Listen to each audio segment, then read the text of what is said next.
All right, I am so excited for this playlist that we've put together here. And yeah, you heard me correctly, playlist, not just a video, because there's a whole set of videos in this playlist. So when I was starting to get into gardening, I found that there was a ton of kind of videos and information out there on how to grow a particular plant, but it's generally always just like a summary that would just talk about the whole plant in one static moment, rather than actually tracking it from how do you start the seeds all the way through how you harvest that plant. And so I figured, hey, maybe that's something that we should build out. And so this playlist that you're just at the beginning of right now is going to take us through exactly how to grow basil. And we're going to follow this one plant all through the season, from starting the seeds today to transplanting it, pruning it, harvesting it, and so much in between. And my hope is that this really helps you feel kind of comfortable and confident in growing that plant and supported all throughout the growing season. So I'm really excited for it, and let's go ahead and start diving in. All right, so it is day 0 on growing our basil babies here, and I'm not going to shed a whole bunch of kind of theoretical knowledge, information, or give you all the scientific background on exactly how to be growing basil that you may or may not ever use. What we're going to cover off on today are 3 critical pieces of information for growing basil successfully, and then we are going to start these seeds so that they can begin to germinate. So those 3 pieces of critical information, the first one is warmth. Basil loves a warm environment. So when you're germinating the seeds, ensure that it is at least 20 Celsius, 70 Fahrenheit. If you can get even a little bit warmer than that, the better. And then when it comes to transplanting it out into the garden, do not rush it. Wait till the nighttime average low is at least 12 Celsius, which means it's probably going to be one of our last plant babies that we move out into the garden. And I've got a really great tip a little bit later on in this playlist for how to make that an easier transition for it. The second really critical piece of information when it comes to basil is pruning. And so basil requires pruning in order for it to grow really nice and bushy. We don't need to worry about that too much right now. We've got a whole video on it later on in this playlist.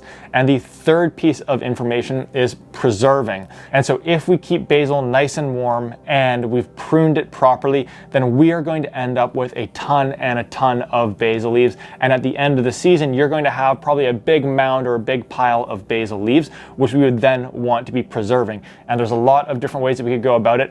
Beneath me here is my freezer, and in there I still have pesto pucks from this past season that I'm able to enjoy in a meal each and every week. So we're going to get there by the end of this video playlist. Okay, so those are the only 3 pieces of information that you need to know right now for growing basil successfully. Now, the only other thing that we need to be doing today is starting our basil seeds. So let's get to that. And so I've got my seeds right here, and I've got my little seed cells as well as our worm casting seedling mix. And so what I'm going to do is I'm going to take my seed cell and I'm going to fill it up about to 1 centimeter from the top here. So let me get a handful there.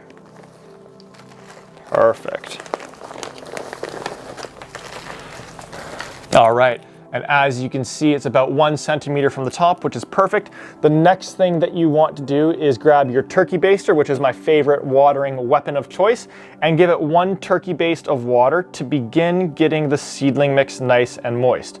So why are we adding water? The reason why is because in order for seeds to germinate, they need to be in an environment that is moist and warm. So right now we're doing the moisture. We're going to talk about the warmth in just a second. So we put that first turkey baste of water in. Next thing that we do is we open our pack of seeds. And normally I like to start 5 seeds for every plant that we would want to grow. So if we wanted to grow, say, 3 plants, we would start 15 seeds.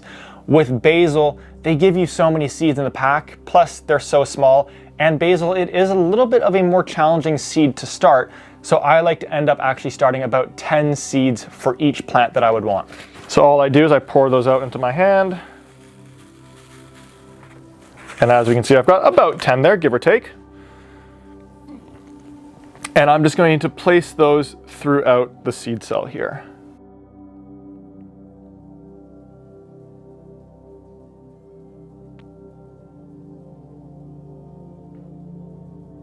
So the seeds are in, and what type of environment do they need to successfully germinate? Warm and moist. So we're going to get our next round of water here. We fill the turkey baster up, And then we just gently allow that to work its way onto those seeds that we just put in there and into the seedling mix, which is going to retain some of that moisture so that they germinate.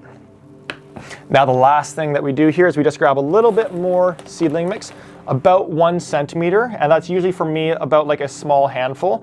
And we're just gonna kind of sprinkle that on top. And then give the seed cell just a little bit of like a kind of shake to get it nice and even. And grab a second seed cell just to compress it down a little bit, ever so slightly. The amount of force that I'm putting into this is about the same as if you were to see one of those "that was easy" buttons from Staples, and you're just going, that was easy, that was easy, that was easy, that was easy. It's really about just making it nice and uniform, more so than compacting it. Gravity will do that over time. And so to wrap up this baby, the last thing that we do is we get one final turkey baste of water, and we work that into the seedling mix on the top here. Perfect. There we go. You could do a little bit more if you wanted. I'll do 1.5 here. There we are. All right, so we have our basil seeds in seedling mix. We can see some moisture coming out of the bottom here. It is all set up to begin germinating, but it needs to be in a warm environment, which is why when you see my grow light here, I have a thermometer. And again, wherever you put your grow light stand, you want that area to be at least 70 Fahrenheit, 21 Celsius in terms of temperature. So if this area here was 21 Celsius, all that I do is I take my basil baby, I pop it underneath the grow light in this warm environment, and then I turn the grow light on for 12 to 13 hours per day. I'm gonna turn that back off so that you can still see me, but you would leave that on for 12 to 13 hours per day. And over the course of the next 7 days here, we're just going to let this baby hang out underneath the grow light 12 to 13 hours per day. In terms of watering, you're going to water it every 2 to 3 days with 1 turkey baste of water. The reason why I say every 2 to 3 days is because if the environment that you're in is closer to 80 Fahrenheit, that seedling mix is going to dry up a little bit more quickly than if it was at 70 Fahrenheit, 20 Celsius. So just keep an eye on it. And the way to tell if it's still moist is just take the back of your hand, put it onto the top of the surface, and if you can feel a little bit of moisture, then it is a sign it is still moist and you don't need to water it. If the back of your hand is dry, you look at it and it is a lighter brown opposed to a darker brown, that is a sign that it is beginning to dry up and it could use another round of water.